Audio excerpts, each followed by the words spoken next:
So hi, I'm Lori Conger, and I am a survivor from Cokeville.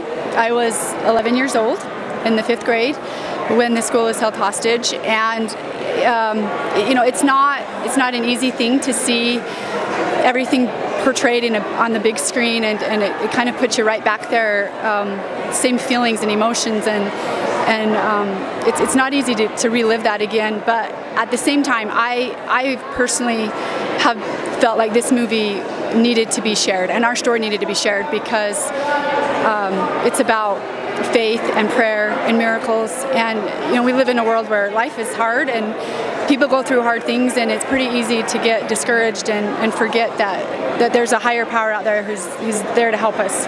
Regardless of how desperate our situation might be, there's always miracles and there's always God's hand in things. And so I'm so grateful for the way that TC and his crew have portrayed this, and just excited that the rest of the world gets to see it, and hope that they can feel something too.